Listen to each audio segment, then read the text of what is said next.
యెషయా గ్రంథం 52వ అధ్యాయం.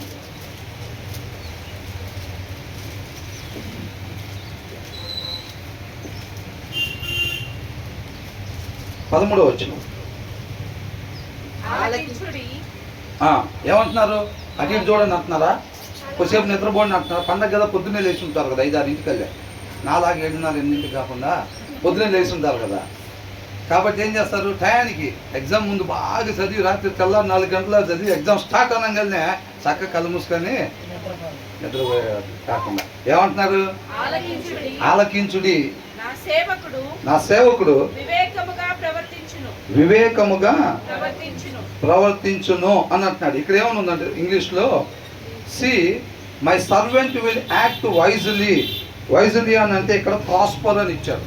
ప్రాస్పర్, విజయాన్ని పొందుకునేవాడిగా అనేక మందిని దేవుడు పిలుస్తూ ఉన్నాడు. ఆ పాపంలో నుంచి బయటపడే దానికోసం, ఆ మరణంలో నుంచి విజయాన్ని పొందుకునే దానికోసం ఎవరు కూడా సఫలం కావట్లేదన్నమాట. అబ్రహాం పిలిచాడు, తర్వాత ఇజ్రాయెల్ని పిలిచాడు, ఇప్పుడు వీళ్ళందరిని కూడా దేవుడు పిలుస్తూ ఉన్నాడు. తర్వాత ఏమైంది, యేసుక్రీస్తు వారు, అవునా, యెషయా మొద్దు నుంచి చిగురు పుట్టాను మనం ధ్యానించుకున్నాం కదా.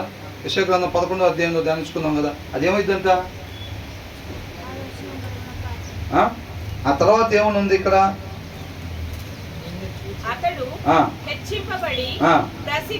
ప్రసిద్ధుడై మహాగణుడుగా ఎంచబడును.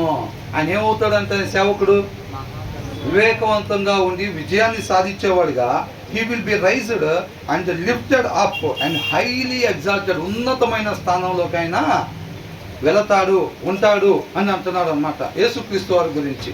అర్థమవుతుందండి. సేవకుడు అంటే ఎలాగుండాలి, ఒక మనిషి ఏ రీతిగా ఉండాలి, సేవకుడు మనిషి అసలు ఏ రీతిగా ఉండాలని దాని గురించి చెప్తా ఉన్నాడు అనమాట. యెషయా గ్రంథం అంటే ఇది ప్రవచనపూర్వకంగా చెప్తా ఉన్నది. తర్వాత ఏమంటున్నారు, ఏ మనుషుని రూపము కంటే అతని ముఖమును, నరరూపము కంటే అతని రూపమును చాలా వికారమని చాలా మంది ఎలాగూ విస్మయం పొందిరో అలాగే అతడు ఏం చేశారంట. మనం జనరల్గా ఏమనుకుంటామంటే, మనం జనరల్గా రక్షకుడు అని అంటే కనీసం ఇప్పుడుండే లోకంలో ఉండే రాజులు మన రథాల మీద, లేకపోతే రోల్స్ రాయల్స్ కారుల్లో, ఇట్లా ఇప్పుడు ప్రైమ్ మినిస్టర్ వీళ్ళందరికీ తిరిగే కార్లు ఎలా ఉంటాయో తెలుసుగా. దాంట్లో చాలా ఫెసిలిటీస్ ఉంటాయి, చాలా కోట్ల రూపాయలు ఖరీదు చేస్తుంటాయి అన్నమాట. వాళ్ళు మనకి ఏదో దేశానికి కాపాడుతారు, ముఖ్యమంత్రి కూడా విలువైన కారులో ఇట్లా వస్తూ ఉంటారు. మన ఆలోచన ఎప్పుడు కూడా అలా ఉండిద్ది అనమాట. రక్షకుడు అని అంటే ఆయనకి దేవదూతలు చేసుకుని, అందుకనే బొమ్మలు ఎలాగిస్తారు, ఫోటో ఫ్రేమ్స్. రక్షకుడు వస్తున్నాడు అంటే ఆయన తెల్ల గుర్రం మీద, తెల్ల బట్టలు, జుట్టు ఇలాగ ఎగురుకుంటా, వెనకాల అనేక మంది దేవదూతలు, చేతిలో ఖడ్గం, అంతా ఆ ఎంట్రన్సే. ఇదివరకు మన సినిమాలు చూసినప్పుడు హీరో వస్తున్నాడు అంటే ఎంట్రన్స్ ఎలా ఉండిద్ది, అవునా, సాదాసీదాగా సైడ్ క్యారెక్టర్ని చూపించినట్టు అట్లా చూపిస్తారా? చూపించరు. ఏదో ఒక ఎపీరియన్స్ తోటి చూపిస్తూ ఉంటారు. మనం కూడా ఏమనుకుంటాం అంటే, అయ్యో మనం అతిక్రమం చేసి పాపాలు చేసి మరణాన్ని తెచ్చుకున్నాము, దీంట్లో నుంచి బయట వేయాలి అంటే రక్షకుడు ఉదయిస్తాడని అంటే ఆయన్ని అలా ఊహించుకుంటాం అన్నమాట. ఆ ఎలివేషన్. ఈయన సాధారణంగా పశువుల తోటి దగ్గర ఇప్పుడు అక్కడ జన్మించి, గడ్డిలో జన్మించి, సాధారణంగా వచ్చి అందరి జనంలో ఉండి సత్యాన్ని ప్రకటిస్తా ఇట్లా ఉండి, ఎదుటోళ్ళు తన్నినప్పుడు ఈయన తన్నకుండా అట్లా ఉండి మరణానికి గురై మొహమ్మద్ ఉమ్మి వస్తే కూడా అలాగుండి సాధారణ ఏమీ చేయలేని వ్యక్తిగా మరణానికి గురైనప్పుడు వీళ్ళు దాన్ని పరిగణలోకి తీసుకోలేదంట. ఏం చేశారంట, just as there were many who are appalled at him అని అంటున్నాడు. అంటే మనమందరం కూడా ఆయన ఎపీరియన్స్ చూసి ఏమనుకున్నాం, ఈయన కాదు రక్షకుడు అయిన ఆయన అలాగా ఉంటాడు అని అంటున్నాడు. నన్ను చూస్తే ఆయన చూసినట్టే అని అంటున్నాడు. నేను ఆయన కుమారుడిని అంటున్నాడు. ఆయన చెప్పకుండా నేను ఏది మాట్లాడలేదని అంటున్నాడు. అంటే వీళ్ళందరూ ఏమంటున్నారు, అసలు ఈయన మీద మోపిన నేరం కూడా దేవుని కుమారుడు అని చెప్పి చెప్పుకున్నాడు ఈయన, అది రాయండి పైన అని చెప్పాడు. ఆయన మీద నేరం మోపింది కూడా అదే. అంటే అది నమ్మారా, నమ్మలేదా? నమ్మలా. ఎందుకని? వాళ్ళతో పాటు పని చేసుకుంటున్నాడు, రోజు వాళ్ళతో పాటు క్యారేజ్ కట్టుకుంటున్నాడు, పనికి వెళ్తున్నాడు, వాళ్ళతో పాటే వస్తున్నాడు, వాళ్ళతో పాటే ఉంటున్నాడు, సత్యం చెప్తున్నాడు. అది అన్యాయం, మనకు అట్లా కాదు అంటున్నాడు. వాళ్ళతో పాటే తిరుగుతున్నాడు. వీళ్ళకి అట్లా కాదు, మనం వచ్చినట్టు రాడు ఆయన. వీళ్ళ ఊహలో ఉన్నదేంటి, మెస్సయ్య అని ఆయన ఒక ఆయన వస్తాడు, కాకపోతే ఆయన మనం వచ్చినట్టు రాడు, ఆయన లెక్క వేరుగుండిద్ది. రెండో రాకడలో ఒక వస్తాడు చూసారా, అది ఊహించుకుంటారు వాళ్ళు అప్పుడే. కాబట్టి ఇది సాధారణంగా వచ్చేసరికి వాళ్ళని వీళ్ళందరూ కూడా గుర్తుపట్టలేదు అన్నమాట. His appearance will so figured disfigured beyond. తెలుగులో చదవండి ఒకసారి. నిన్ను చూచి ఏ మనిషి రూపము కంటే అతని ముఖమును, నర రూపము కంటే అతని రూపమును చాలా వికారమని చాలా మంది ఎలాగ విస్మయం పొందిరు. అలాగ విస్మయం పొందారంట, వికారం ఉంది. ఇప్పుడు ఆయన దగ్గర ఇప్పుడు ఎవరైనా సెలబ్రిటీ వచ్చారనుకోండి, ఏం చేస్తాం? ఇప్పుడు ఇక్కడ ఒక పవర్ స్టార్ పవన్ కళ్యాణ్ లేకపోతే ఇంకొక ఎవరైనా వచ్చారనుకోండి సెంటర్కి, ఎలా ఉంది అసలు? మనం ఇక్కడికి రావటానుకున్నది ఫస్ట్ మనం ఇక్కడికి రావటానికే ఉండదు. అందరూ సెల్ఫీలు అంటారు, ఫోటోలు, వీడియోలు. ముసలోళ్ళు కూడా చిన్నగా నడుచుకుంటూ పోయి, అయ్యా నాకు ఫస్ట్ అవకాశం ఏంది, నేను ఎక్కువసేపు నుంచోలేను, ఓ ఫోటో అని అంటారు. కానీ యేసయ్యని వాళ్ళు కొట్టిన తర్వాత, హింసించిన తర్వాత, ఆ కొరడాలతో ఆ మృగాలకి ఉండే ఆ ఎముకలు ఉంటాయి చూసారండి, ఆ ఎముకల్ని సూదిగా చేసి ఆ కొరడాల అంచుల్లో మళ్ళీ ఇనప వస్తువుల్ని వీటిని సూదిగా చేసి అలాంటి వాటిని కొరడాలుగా, అప్పట్లో రోమన్స్ ఒక మనిషికి తీవ్రంగా హింసించి మరణానికి గురి చేయాలి అని అనుకుంటే వాళ్ళు ఎంచుకున్న విధానం అన్నమాట అది శిలువ మరణం.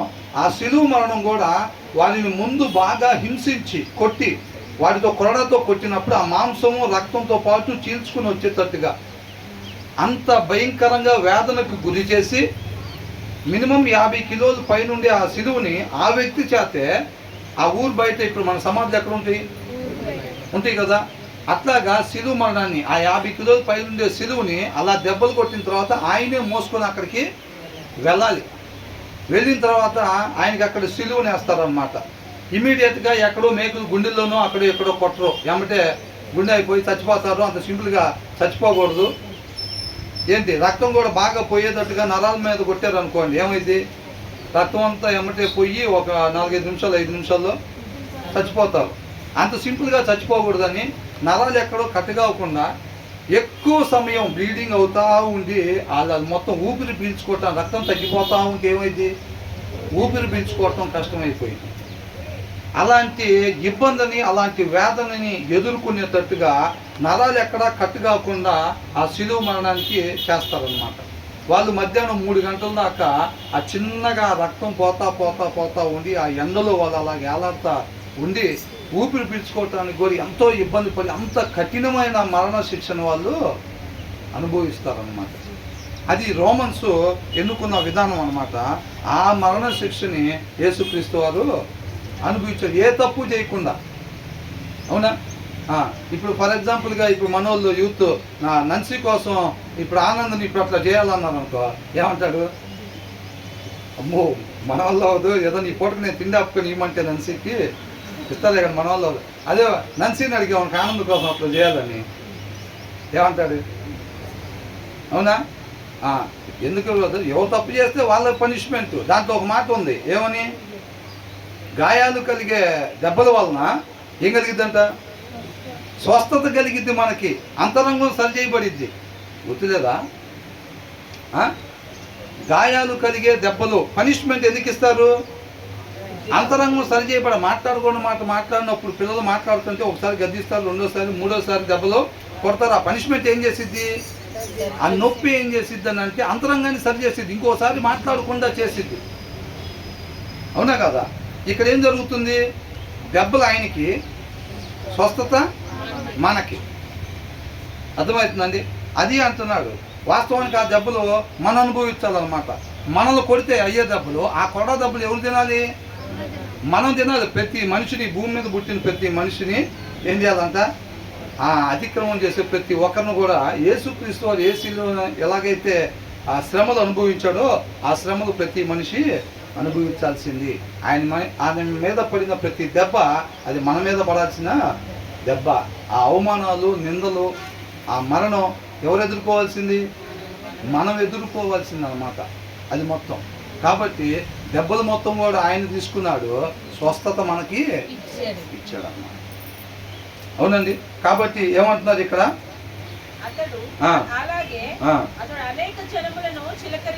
అలాగే వాళ్ళు ఎలాగైతే తిరస్కరించారో దేవుడిని రిసీవ్ చేసుకున్నారా? రక్షకుడిని రిసీవ్ చేసుకున్నారా? రిసీవ్ చేసుకోలేదు. వాళ్ళందరూ ఏమన్నారు అప్పుడు? లాస్ట్ పర్సన్గా ఉంచారనమాట.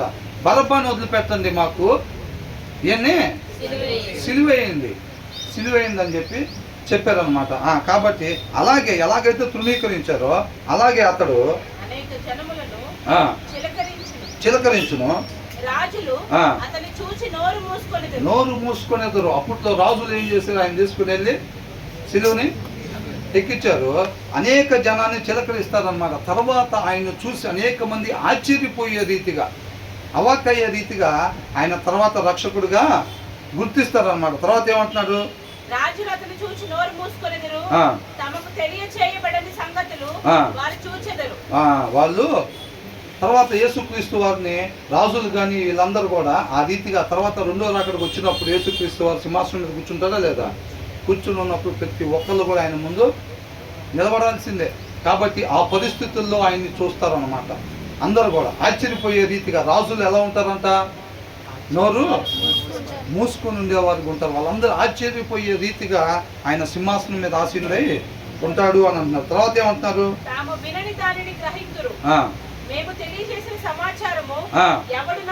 చూసారా, ఇవాళ కూడా ఏమవుతుంది? అనేక చోట్ల సమాచారం తెలియజేయబడతా ఉంది, సువార్త వినపడతా ఉందన్నమాట. అలా దినాన ఆయన రక్షకుడు ఇట్లా అని అంటే వాళ్ళు అంగీకరించారా? యాక్సెప్ట్ చేశారా? ఇవాళ కూడా మనం నీతిమంతులుగా జీవించాలి, తండ్రి దగ్గర ఉండాలి మనము, కాకపోతే మనం అక్రమాలు చేసేవాళ్ళుగా ఉండకూడదు అని అంటే వింటున్నారా? వినట్లా. వాక్యం చదవని విశ్వాసులు ఎక్కువైపోయారు. నిన్న మా ఆఫీస్కి ఇంకో పిల్లోడు వచ్చాడు, కొత్తగా జాయిన్ అవటానికని వచ్చాడు. జాబ్లో జాయిన్ అవ్వాలి అని అన్నాడు. సరే అని చెప్పి ఏమన్నా గుట్కాలే వేసుకుంటావా బాగా అని అడిగా. ఎందుకంటే ఫీల్డ్లోకి వెళ్ళినప్పుడు మరి ఇబ్బంది ఉండకూడదు కదా, అడగాలి కాబట్టి గుట్కాలే వేసుకుంటావా అని అంటే, అచ్చా గుట్కాలు ఏమైనా వేసుకున్నాండి, ఎప్పుడన్నా మందు అవుతానంట. ఎప్పుడన్నా మందు అవుతానంటే బాప్టిజం తీసుకున్నానండి అన్నాడు. అసలు బాప్టిజం తీసుకోవటం ఏంది, ఎప్పుడన్నా మందు తాగటం ఏంది అన్నా అంటే, సంవత్సరం అవుతుందండి నేను బాప్టిజం తీసుకొని అని అన్నాడు. తాగట్లేదంటే, నువ్వు తాగకపోతే ఆ మాట అసలు చెప్పేవాడు కాదు కదా, ఎప్పుడన్నా మందు అవుతానన్నమాట. అదే ఎప్పుడు కాదు, ఎప్పుడన్నా 3 నెలలకు ఒకసారి తాగుతావా అంటే అంతేనండి. ఏం చెప్తున్నారంట? బాప్టిజం తీసుకొని ఎప్పుడన్నా ఒకసారి మందు తాగుతున్నారంట. ఆయన ఏంటి? క్రైస్తవుడు. నేను ఇంకొక ఆయన కనిపించాడు ఇక్కడే మా ఆఫీస్కి వస్తానని. తెల్ల షర్టు, తెల్ల ప్యాంటు, మెల్లో టవల్ వేసాడు. ఏంటంటే దీక్ష తీసుకున్నాను అన్నాడు. మాల. నేను అనుకున్నాను ఫస్ట్, అదే మాల వేసుకున్నాడు, దీక్ష తీసుకున్నాడు అంటే క్రిస్టియన్ కాదేమోలే అని అనుకున్నా. మళ్ళీ నిన్న ఈవినింగ్ ఫోన్ చేశాడు. 2 రోజులు బిఫోర్ కలిశాను. నిన్న ఈవినింగ్ ఫోన్ చేసి, అదే ఒకసారి వచ్చి కలుద్దామనండి, నిన్న ఫోన్ చేస్తాను అనుకున్నాను అంటే, నిన్న ప్రేయర్కి వెళ్ళానండి అన్నాడు. దీక్ష అన్నాడు, మళ్ళీ ప్రేయర్ అంటున్నాడు ఏంటని చెప్పి నేను అడిగా. ప్రేయర్ అంటున్నావు ఏంటి, దీక్ష వేసుకున్నాను అన్నావు అంటే, అదే సార్ ఇది క్రిస్టియన్ దీక్ష వేసుకున్నాను, ఇవాళ తీసేస్తున్నాను అని అన్నాడు. వైట్ షర్టు, వైట్ ప్యాంటు, మెల్ల టవలు వేసాడు. ఒక ఆయనేమో బాప్టిజం తీసుకొని అప్పుడప్పుడు మందు తాగుతున్నాడంట. ఈయనేం చేశాడంట? దీక్ష చేశాడంట, మాల వేస్తున్నాడంట ఈయన. చూసారా, వీళ్ళతో ఆదివారం వచ్చేసరికి చర్చిలు నిండిపోతున్నాయి. చర్చిలు నిండిపోతున్నాయి. లోకంలో చీకటి మాత్రం అంతే ఉంటుందన్నమాట. కాబట్టి అందుకని ఏమంటున్నాడు? మేము తెలియజేసిన సమాచారం ఎవరు నమ్మెను? వాళ్ళు వీధి వీధి తిరిగి వాళ్ళు చెప్పారు. ప్రవక్తలు అంటే ఒకసారి ఇంటికాడ మీటింగ్లు పెట్టాలి. వీధి వీధి తిరిగి పనులు చేసే దగ్గరికి వీధి వీధి ఎక్కడైనా చూడండి, వాళ్ళు సెంటర్లో అందరూ పనులకు పోయే దారిలో ఎక్కడైతే సెంటర్ ఉంటుందో ఆ సెంటర్లలో నుంచొని వాళ్ళ సువార్తలు ప్రకటించే వాళ్ళు అందరికీ వినపడేటట్టుగా చెవులతో వినటానికి అందరూ విన్నారు. కానీ ఎవరు దాని పరిగణలోకి తీసుకోవాలా. అదే అంటున్నారు, మేము సమాచారం చెబితే ఎవరు నమ్మారు? నమ్మటం అంటే ఏంటి? బ్రదర్ విన్నారా అని అంటే ఏమంటారు? విన్నా. నన్సి వింటున్నావా? అది చూసారా, విన్నావా అంటే విన్నా. జర్సన్ విన్నావా? అదిగో విన్నా అని అంటున్నాడు. ఆ వినటం కాదండి, ఎవరు నమ్మెను అని అంటున్నాడు. ఏ నమ్మకం? అబ్రహాం నమ్మకమా లేదా దెయ్యాల నమ్మకమా? దెయ్యాల నమ్మకం ఏంటి? దేవుడు ఒక్కడే అని చెప్పి అవి కూడా నమ్మి వణుకుతాయి అంట. కానీ ఆయన చెప్పిన పని మాత్రం చెయ్యవు. అబ్రహాం ఏం చేస్తాడు? ఆ క్రియలు, నమ్మిన దానికి సంబంధించిన క్రియలు ఆయన జీవితంలో కనపరిచాడు అనమాట. ఆ విశ్వాసంతో, ఆ నమ్మకంతో ఆయన క్రియలు కార్యసిద్ధి కలుగజేయాలి. అప్పుడు ఆయన నీతిమంతుడు. అబ్రహాము దేవుడి మాట నమ్మాడు కాబట్టి ఆయన నీతిమంతుడు. ఎలా నమ్మాడు? క్రియలతో కూడిన నమ్మకం. ఆ రీతిగా నమ్మాడు కాబట్టి ఆయన నీతిమంతుడు అయ్యాడు. కాబట్టి మనం కూడా అబ్రహాం నమ్మకం కలిగి ఉండాలి. సువార్తను వింటున్నారా? వింటున్నామండి. నమ్మారా? నమ్మామండి. ఏ నమ్మకం? అది ఆ సువార్తకు సంబంధించిన క్రియలు మనలో కనిపించాలి. ఆ నమ్మకం మన నీతిమంతులుగా ఉంచిద్ది అనమాట. అలా నీతిమంతులుగా ఉంటే నిత్యం ఆయనతో పాటు యుగాలు ఉండేవారంగా ఉంటాము. కాబట్టి కేవలం చెవులతో విని విడిచిపెట్టేవారుగా కాకుండా క్రియలు కలిగిన వాళ్ళంగా మనం ఉండాలి అని అంటున్నాడు. అందుకే మొత్తుకుంటున్నారు. ఇది చాలా ప్రాముఖ్యం అన్నమాట, చాలా ప్రాముఖ్యం.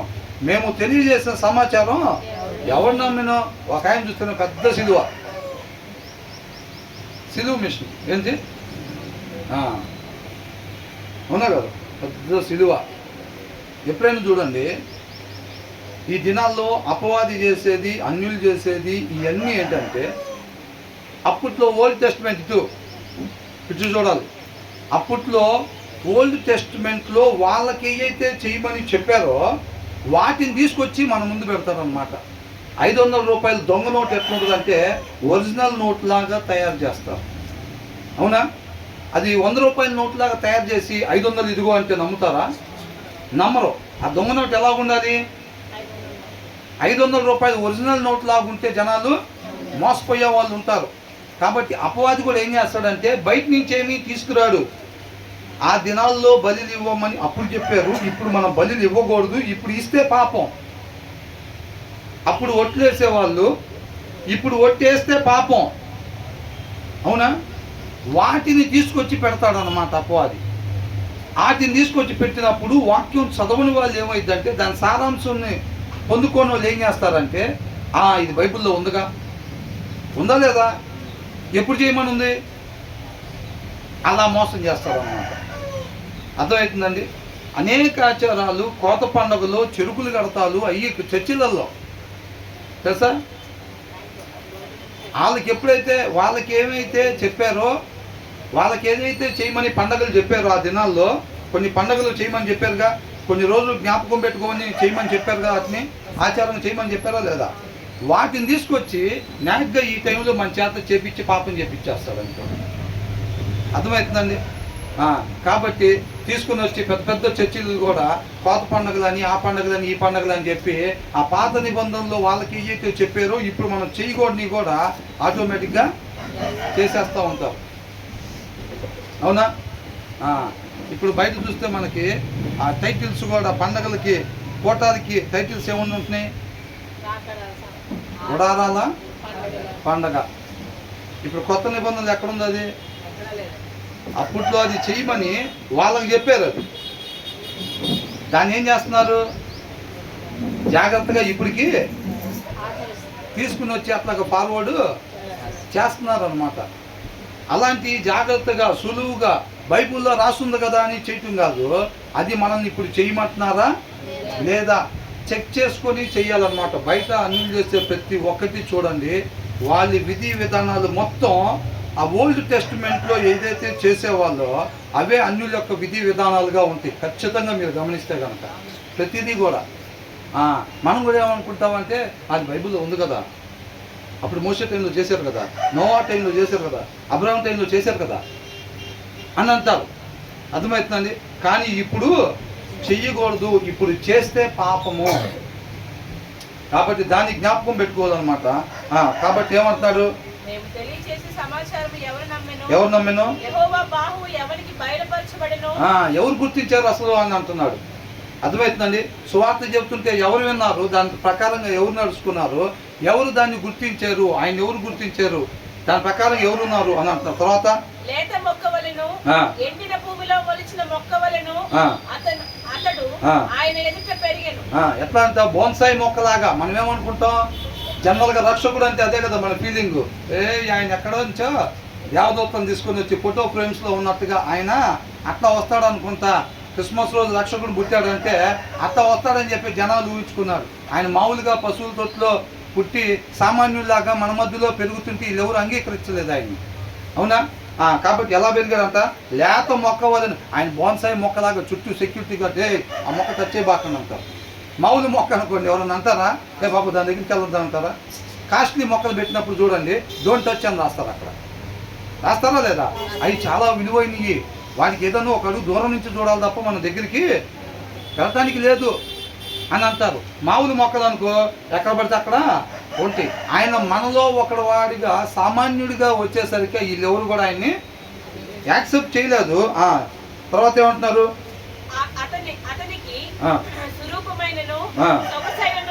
ఎలా పెరిగాడంట యేసయ్య? మొక్క వలెను అతడు ఆయన ఎదుట పెరిగాను. ఎలా పెరిగాడంట? లేత మొక్కలాగా సామాన్యంగా ఆయన ఎలా పెరిగాడో మన యెషయా గ్రంథం 11వ అధ్యాయంలో మొదటి 3 వచనాలు చూసినట్లయితే కనుక తెలిసింది. ఒకసారి చదవండి. అది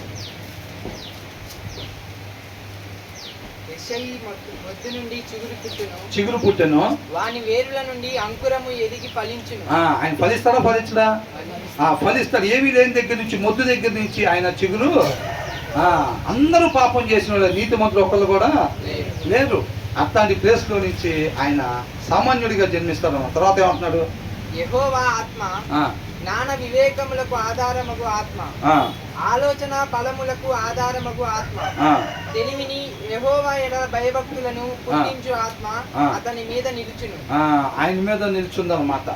ఆ జ్ఞానం, ఆ వివేకం, ఆ ఆలోచన, బలం, ఆ తెలివి, ఆయన ఎందుకు భయభక్తులు కలిగి ఉండే తత్వాన్ని కలిగి ఆయన ఈ లోకాన్ని జయించినట్టు చూస్తున్నాం. 3వ వచనం అద్భుతంగా ఉండేది చూడండి.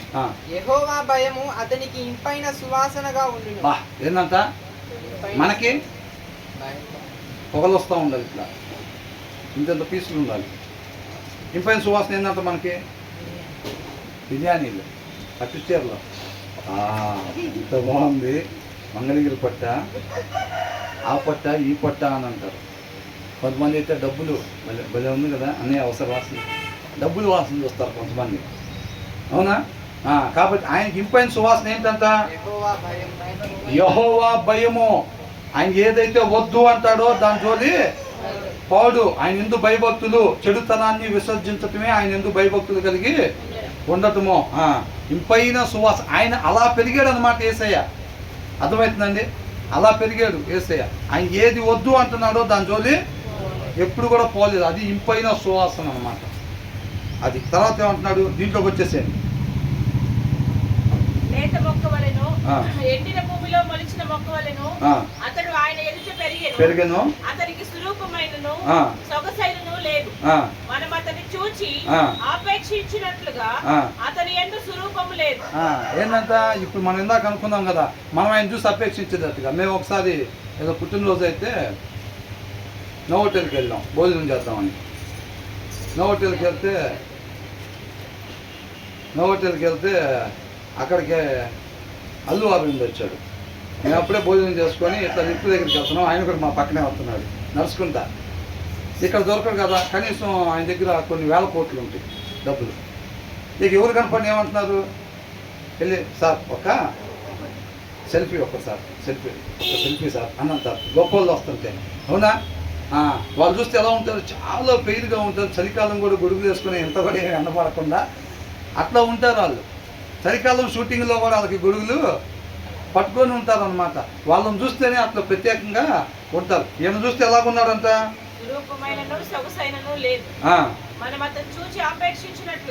అంటే మనం మనం ఇష్టపడతాం చూసారా? ఇలా ఉంటారు, రక్షకుడు అంటే ఇలా ఉంటాడు అనుకుంటా అని అనుకుంటాం చూసారా? అలాగేమీ లేడంట.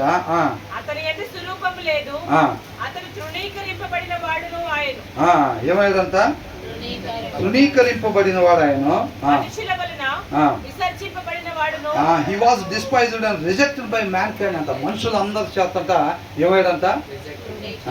అంటే మీరు ఒకటి గమనించండి, యేసుక్రీస్తు వారికి ఏదేదైతే ఎదుర్కొన్నాడో వాస్తవానికి అవన్నీ మనం ఎదుర్కోవాల్సినవి. మనుషులు తృణీకరించాల్సింది ఎవరిని? మనల్నే తృణీకరించాలి. ఎందుకు? ఉండకూడని రీతిగా ఉంటుంది ఎవరు? మనము. అర్థమవుతుందండి? అతిక్రమము అంత పాపం అన్నమాట. అంత పాపము.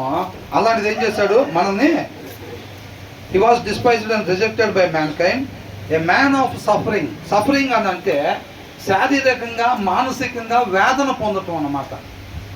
అర్థమవుతుందండి ఏంటంట సఫరింగ్ అంటే? శారీరకంగా మానసికంగా వేదనకి గురి చేయటం అనమాట. ఒక మనిషిని అట్లాగే ఇబ్బంది పెడతారు కదా, వేదన పెడతా ఉంటారు. ఇప్పుడు సూసైడ్ దాకా ఎందుకు వెళ్తారు ఎవరైనా? వాళ్ళకి ఇక వేరే దారి లేకుండా చేస్తారు, వేరే దారి అనేది లేకుండా చేసేస్తారు. కొంతమంది రాజకీయ నాయకులు కూడా అవతలని బాగా ఇబ్బంది పెట్టినప్పుడు వాళ్ళకి ఇక తప్పించుకునే దారి లేకున్నప్పుడు వాళ్ళు ఏం చేస్తారు, సూసైడ్ చేసుకుంటూ ఉంటారు అన్నమాట. అట్లాగా అంటున్నాడు, ఏ మ్యాన్ ఆఫ్ సఫరింగ్,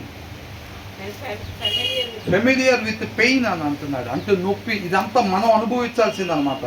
తర్వాత ఏమంటున్నాడు, వ్యసనాక్రాంతుడుగాను, వ్యాధులు అనుభవించిన వాడుగాను, మనుషులు చూడనని వాడిగాను ఉండను. నిశ్చయముగా అతడు తృణీకరింపబడిన వాడు కనుక మనము అతడిని ఎన్నిక చేయకపోతుంది. ఏంటంట, మనం ఎట్లా సినిమాల్లో హీరో ఎట్లా కొట్టగానే 10 మంది ఎగిరిపోతూ ఉంటారు కదా, అట్లా ఉంటే యాక్సెప్ట్ చేసేవాళ్ళే. నేనేం చేశాడు, ఎలా ఉందంటే ఆ లైన్ మరలా ఒకసారి చదవండి. వ్యసనాక్రాంతుడిగాను, వ్యాధిని అనుభవించిన వాడుగా. ఆ వ్యాధిని అనుభవిస్తుంటే నొప్పి, అవునా? అంటే ఏమీ చేయలేనులాగా జనాలు ముందు. అంటే రక్షకుడు వస్తున్నాడు అంటే ఎవరైతే మన చేత తప్పు చేపిస్తారో వాళ్ళని అటు గుద్ది ఇటు గుద్ది గాల్లోకి ఎగరేసి ఇట్లా ఫైటింగ్ చేసి మనల్ని కాపాడతాడేమో ఇట్లాగా అని వీళ్ళందరూ ఆ ఊహలో ఉన్నారనమాట. అవునా? కాకపోతే ఆయన ఎలాగున్నాడంట, మనుషులు చూడనొల్లని వాడిగాను ఉండెను. అతడు తృణీకరింపబడిన వాడును గనుక మనము అతనిని ఎన్నిక చేయకపోతే. ఆయన ఎన్నిక చేయకుండా ఉంటున్నారు, ఆయన పరిగణలోకి తీసుకోవట్లేదు. ఆయన అరణానికి మరణం పొందాడు కాబట్టి దాన్ని అంటే వీళ్ళు పరిగణలోకి ఆయన జీవితం యొక్క సారాంశాన్ని వీళ్ళు వదిలిపెట్టేశారు అన్నమాట. ఆ సారాంశాన్ని పట్టుకోవాలా. వీళ్ళు ఊహలో ఏదైతే రక్షకుడైన ఆయన ఎలివేషన్ ఇలా ఉంటుంది, ఆయన ఇలా వస్తాడు, ఇలా కాపాడుతాడు అని అనుకున్నారో, ఇలా ఊహ తగ్గట్టుగా ఆయన లేకపోయేసరికి ఆయన వీళ్ళు ఏం చేశారు, రిజెక్ట్ చేసేసారు అనమాట. రిజెక్ట్ చేసి మనుషుల్లో నుంచి దూరం పెట్టేసి ఆయన సిలువ వేయండి అని వీళ్ళ కేకలు వేశారు అనమాట. ఆ తర్వాత ఏమంటున్నాడు, ఏం చేశారంట, surely he took up our pain. ఎవరి పెయిన్ అంట, ఆయన తప్పు చేశాడు కాబట్టి ఆయన నొప్పి కాదంట, అది ఎవరి నొప్పి, మన నొప్పి ఆయన మీద వేసుకున్నాడు. ఆయన ఏదైతే మన శారీరకంగా మానసికంగా వేదన పడాల్సింది మన వేదన అంట ఎవరి మీద వేసుకున్నాడు, ఆయన మీద వేసుకున్నాడు అనమాట.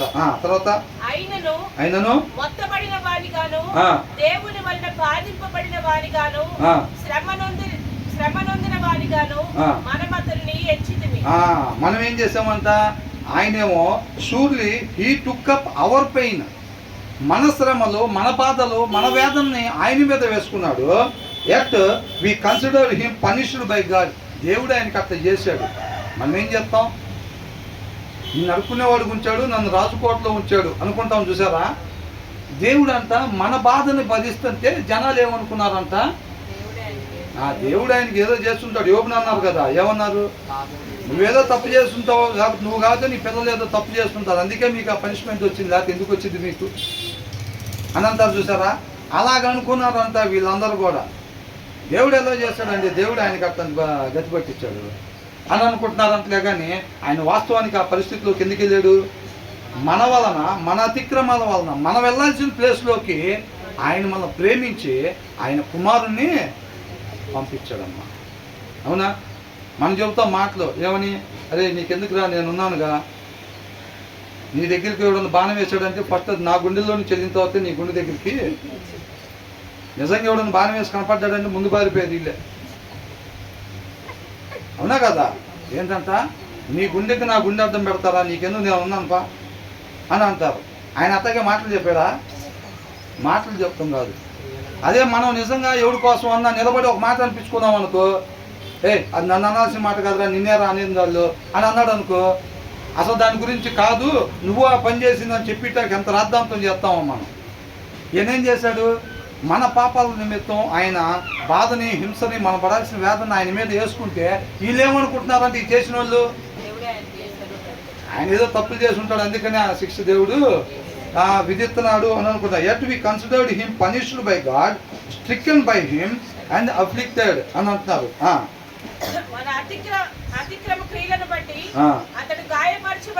కానీ జనాలు అలాగ అనుకుంటున్నా సరే, బట్ కానీ he was pierced for our transgressions అని అంటున్నారు.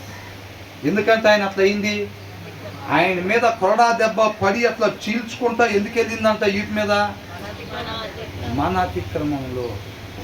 కానీ మనం ఏమనుకుంటున్నామంట, అప్పుడు ఆయన ఏదో తప్పు చేశాడు అందుకే దేవుడు అట్లా పనిష్మెంట్ ఇస్తున్నాడు వాళ్ళకి అని జనాలు అనుకుంటున్నారంట. ఎందుకంటే ఆయన ఆ స్థితిలోకి ఎందుకు వెళ్ళాడంట, ఆ శిలువ మీద ఆయన అనుభవించిన ప్రతిదీ కూడా ఎవరి వలన, మన వలన క్లియర్గా రాశాడు. But he was pierced for hour మన అతిక్రమముల వలన ఆయన శిలువ మరణాన్ని పొందాడు. ఆ శిలువ మరణాన్ని మనం పరిగణలోకి తీసుకుంటున్నాము అంటే మనం ఏం చేయకుండా ఉండాలి, అతిక్రమాలు చేయకుండా ఉండాలి. అతిక్రమాలు అంటే వాక్యాన్ని మేరటము అతిక్రమము, చెయ్యకూడదు చెయ్యటము, మాట్లాడకూడదు మాట్లాడటము, దాన్ని ట్రాన్స్గ్రెషన్.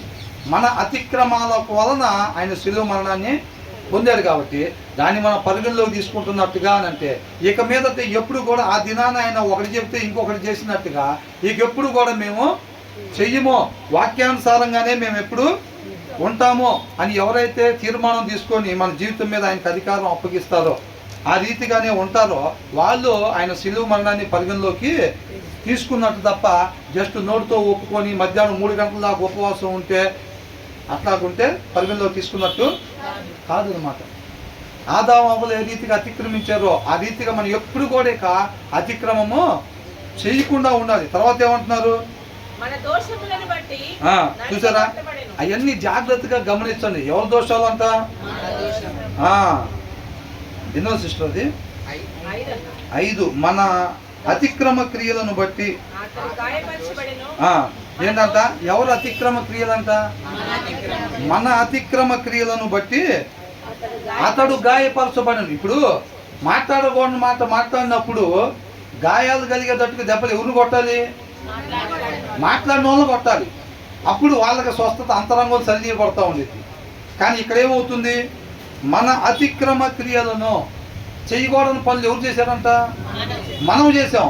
దెబ్బలు ఎవరికి తగులుతున్నాయి, ఆయనకి తగులుతుంది. స్వస్థత ఎవరికి కలుగుతుంది, అది ఆయన ప్రేమ, తండ్రి ప్రేమ. అదనమాట. నెట్టేశాడు ఆయన, వద్దన్న పండు తింటే సరే, పండు తింటే ఏమన్నా ప్రేమతో దగ్గరికి తీసుకున్నాడా, బయటికి నెట్టేశాడుగా, ఇంకెళ్ళకుండా దేవదూతలను పెట్టాడుగా.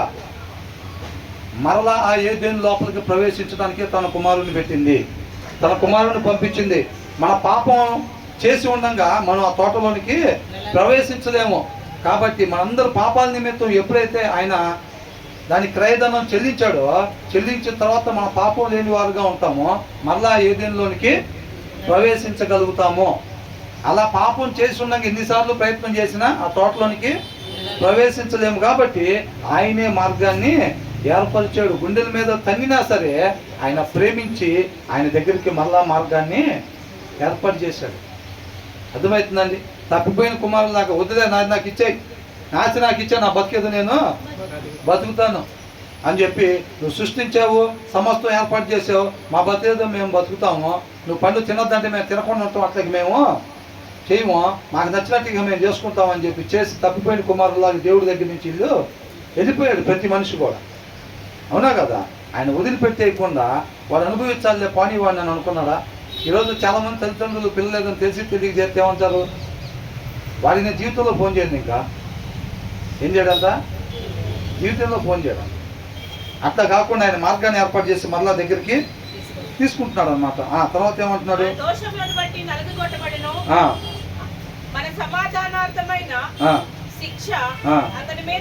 ఆ శిక్షను ఎందుకు అనుభవించాడంటే ఇక్కడ చూడండి, he was crushed for hour iniquities అని అంటున్నారు. ఏంటంట, ఎందుకు నలగొట్టబడ్డాడంట, మన అక్రమాల కోసం అనమాట. ఇనిక్విటీస్, మన అక్రమాలు చేయటం వలన ఆయన నలగొట్టబడ్డాడు. ఎవరిని నలగొట్టాలి అసలు?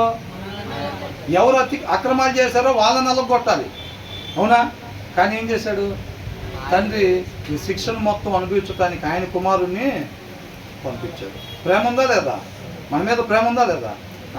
ఆయన్ని నలగొట్టబడ్డాడు. తర్వాత the punishment that brought us peace, తండ్రితో సమాధానం ఏర్పాటు చేసేదన్నమాట. అర్థమైందండి? The punishment that brought us peace, ఆయనకి పనిష్మెంట్ ఇచ్చారు చూసారా, ఆయన్ని శ్రమింపజేస్తున్నారు చూసారా, ఆయన ఎదుర్కొంటున్న ఆ శ్రమ వలన తండ్రితో మనకి సమాధానాన్ని నెలకొల్పుతున్నాడు. అర్థమవుతుందండి? మన తండ్రితో సమాధానం పరచడానికి యేసుక్రీస్తు వారు వచ్చారు కదా, అవునా? దేనికోసం వచ్చారు?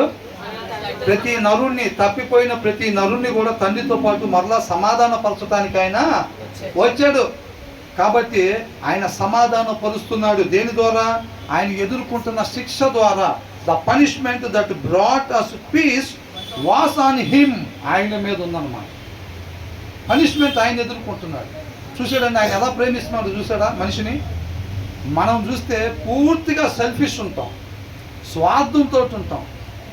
ప్రతి పని దీనివల్ల నాకేంటి మేలు, నా భార్యకి ఏంటి, నా పిల్లలకేంటి, మా అమ్మ నాన్నోళ్ళకి ఏంటి, మా అత్త మామలకి ఏంటి మేలు, మిగతా వాళ్ళు ఎట్టపోయినా మనకి పర్వాలా, మాకేంటి మేలు, మాకేంటి. ఆయన ప్రేమ చూసారా ఎలాగుందో? మన ప్రేమకి ఆయన ప్రేమకి ఎంత తేడా ఉందో చూసారా? అక్క భోజనం చేయలేదంటే తమ్ముడు భోజనం చేయలేదు, కుమారుడు భోజనం చేయలేదు, భార్య భోజనం చేయలేదు, అల్లాడిపోతాం మనం భోజనం చేయనట్టుగా. పక్కింటి వాళ్ళు భోజనం చేయకపోతే పైగా మనకి మేలు చేసేవాళ్ళు వండుకున్నప్పుడైతే మనకు పంపించేవాళ్ళు కాదు. మనం ఎప్పుడు చచ్చిపోతామా అని కోరుకునే వాళ్ళకి ఇబ్బంది కలిగితే మనం ఏం చేసాం? అతిక్రమం చేసాం, గుండెల మీద ధన్యం. ఏం చేసాం? వద్దన్న పని చేయటం అంటే రిజెక్ట్ చేసినట్టు అనమాట. ఆయన్ని రిజెక్ట్, నీ గైడెన్స్ ఏమి వద్దు, మా గైడెన్స్ మేము చూసుకుంటాం అని రిజెక్ట్ చేసినట్టు. రిజెక్ట్ చేసి గుండెల మీద తన్నిన ఆయన ఏం చేస్తున్నాడు? ప్రాణం పెడుతున్నాడు. ఆయన అంటే ఇష్టపడే వాళ్ళ కోసం కాదు, నువ్వు అవసరం లేదు మాకు అని చెప్పిన వాళ్ళ కోసం ప్రాణం పెట్టడం. అది మనమైతే మన చుట్టాలు బాగా మాట్లాడేవాళ్ళు, మనల్ని పొగిడేవాళ్ళు, వండుకున్నప్పుడు పంపించేవాళ్ళు, మీరు గొప్పవాళ్ళు, మామూలు కాదు, ఇక్కడ ఉండాల్సిన వాళ్ళు కాదు అనే వాళ్ళతోటి మనం వాళ్ళ కోసం ఏదైనా, మనల్ని అసహించుకునే వాళ్ళు, మనల్ని ఇబ్బంది పెట్టేవాళ్ళు, వీళ్ళ కోసం. మనిషి ఏ స్థితిలో ఉన్నాడు? నశించిపోయి అందరూ నరకానికి పోవాల్సిన స్థితిలో మనిషి ఉన్నాడు. ఆయన గుండెల మీద దాన్ని మనిషి పందులు పొట్టు తినే దగ్గరికి ఎట్టపోయాడో మన దారి తెలియని పరిస్థితుల్లోకి వెళ్ళిపోయాం. తండ్రి దగ్గరికి దారి తెలియక దిక్కుదోచిన స్థితిలో తప్పేంటి కుమారుడు అంతేగా ఉంది, అవునా? ఆ స్థితిలో మనం నిలబడి ఉంటే నన్ను గుండెల మీద దాన్ని నువ్వు అనుభవించన్నాడా? ప్రాణం పెట్టి మనల్ని కొనుక్కున్నాడు, సంపాదించుకున్నాడు, మళ్ళీ తీసుకున్నాడు. హోషేలా, మన బ్రదర్ చెప్పారు కదా, హోషేలా మళ్ళా ఇలా చేసింది, వివాహం చేసిన తర్వాత కూడా మళ్ళా పోయింది, అవునా? చాలా బాగుంది కదా అని చెప్పి మళ్ళీ వెళ్ళి తెచ్చుకోమన్నా. అర్థమవుతుందండి? ఇక్కడి నుంచి జీవించాలి వ్యక్తి. ఇక్కడి నుంచి లోక సంబంధంగా తెలివితేటలతోటి, లోక జ్ఞానంతో కాదు. సామెతలో ఒక మాట ఉంది, లోక జ్ఞానం అంటే దేవుడి దృష్టిలో వెరితనం, ఫూలిష్నెస్ అని ఉంది. లోక జ్ఞానం కలిగి ఉండరా అంటారు. అర్థమవుతుందండి? ఆయన చూడండి ఎలాగంటున్నాడు, తండ్రితో సమాధాన పరుస్తా, తను ఎదుర్కొంటున్న శిక్ష ద్వారా తండ్రితో మనల్ని సమాధాన పరుస్తున్నాడు. అర్థమవుతుందండి? The punishment that brought us peace was on him, ఆయన తండ్రి చిత్తం అది యేసుక్రీస్తు వారి పట్ల. అందుకోసం ఆయన్ని పంపించాడు. డీవియేషన్ ఏమైనా కనపడుతుంది ఎక్కడన్నా? మనల్ని తిన్నగా పోయి పలానా పని చేయాలంటే దారిలో 1,00,000 పనులు చూస్తాం ఆలస్యం చేయటానికి. నెహమ్యా టైంలో గోడ కట్టమని పంపితే వీళ్ళంతా 4 రోజులు ఆ పని, 4 రోజులు సొంత పనులు చేసుకుని ఆలస్యం చేసేవాళ్ళంట. ఆలస్యం అయ్యేది ఎందుకనంటే సొంత పనులు చేసుకుంటూ ఉండేవాళ్ళు. మధ్యలో ఈయన దగ్గర డీవియేషన్ ఏమైనా కనపడుతుందా? ఎందు నిమిత్తం వచ్చాడో తండ్రి దగ్గర నుంచి ఆ పని మీద స్ట్రైట్ ఫార్వర్డ్గా వెళ్ళిపోతున్నాడు. ఖచ్చితమైన గురి కలిగి వెళ్ళిపోతూ ఉన్నాడు అనమాట. అంతేకాదు తర్వాత ఏమంటున్నాడు? అతను పొందిన దెబ్బల చేత మనకు స్వస్థత కలుగుచున్నది. మనమందరము ఆ స్వస్థత అంటే ఆయన దెబ్బలు పొందితే దాంట్లో నుంచి మనకు వచ్చే స్వస్థత అంటే ఇది. వాస్తవానికి స్వస్థత ఎలాగొచ్చింది అంటే దెబ్బలు మనం అనుభవిస్తే అంతరంగంలో స్వస్థత కలుగుతూ ఉండిద్ది. ఆ నొప్పికి అమ్మో ఇంకోసారి చేయకూడదని ఆయన దెబ్బలు పొందుకుంటున్నాడు అనమాట. స్వస్థత మనకి వస్తుంది. తర్వాత ఏమంటున్నాడు? మనమందరము గొర్రెల వలె త్రోవ తప్పిపోతుంది. ఏమయ్యామంట? అసలు ఎవరిని తనాలి? ఎవరు పెట్టాలి ముళ్ళ కిరీటం? కొరడా దెబ్బలు ఎవరు కొట్టాలి? శిలువ ఎవరు భుజం మీద పెట్టాలి? మన భుజం మీద. మనం ఏం ఏసీ కారు వేసుకొని జమ్మని ఇంటి కాడి నుంచి ఇక్కడ పోతాం, ఆయన ముళ్ళ కిరీటం పెట్టి కళ్ళల్లో గుచ్చుకొని రక్తం కారుకుంటూ ఉంటే సిలువ మోసుకొని అడుగు అట్లా వేసి తీస్తుంటే రక్తంతో అచ్చుపడుతుంది, రక్తంతో అచ్చుపడుతుంది. ఆయన వైపు చూసే టైం లేదు, ఆయన మాట వినే టైం లేదు, బైబిల్ తీయటానికి కుదరదు, టైం లేదు. మనిషికి బైబిల్ తీయటానికి టైము లేదు. ఎవరు అనుభవించాలి అదంతా? మనం అనుభవించాలి. తన కుమారుణ్ణి పంపించాడు. ఎలా చూస్తున్నాడు? ఒక్క మాట పిల్లోడిని ఎవడని అన్నాడంటే వెళ్ళిపోవటమే, ఇంకా చీర కొంగు దోపుకొని ఇంకెట్లాగా ఎవడనింది రా చేయబట్టుకొని వాళ్ళ ఇంటి మీదకి వెళ్ళటమే. ఇంకా ఏంటి అట్లా గీరారు అబ్బాయిని? చూడు ఏంటంటే ఊరకే కొద్దిగా ఇట్లా ఉంటుంది, కొద్దిగా ఇట్లా ఉంటుంది దానికి. అసలు చూడు ఎట్లా గీరారు, చూడు పిలువు మీ అబ్బాయిని బయటకు అంటాం. తండ్రి ఎలా చూస్తున్నాడు? మరి ఎలా చూస్తున్నాడు? మిగతా వాళ్ళ కోసం తన కుమారుణ్ణి చూసారా? అది ప్రేమ. ఆ ప్రేమలో నాటపడాలి మనం, ఆ ప్రేమలో నాటపడాలి. తర్వాత ఏమంటున్నారు? మనలో ప్రతివాడును మనమందరం అంట గొర్రెల వలె మనలో ప్రతివాడును తనకిష్టమైన త్రోవకు తొలిగెను. చూసారా? త్రోవ తప్పిపోవటం అంటే అది. త్రోవ తప్పిపోవటం అంటే ఆయన చిత్తం తీసి పక్కన పెట్టి వీళ్ళ ఇష్టం నెరవేర్చుకోవటం అనమాట. అది త్రోవ తప్పిపోవటం అంటే. ఇది వినండి, ఏంటంట త్రోవ తప్పిపోవటం అంటే ఆయన చిత్తం తీసి పక్కన పెట్టి వీళ్ళ ఇష్టం.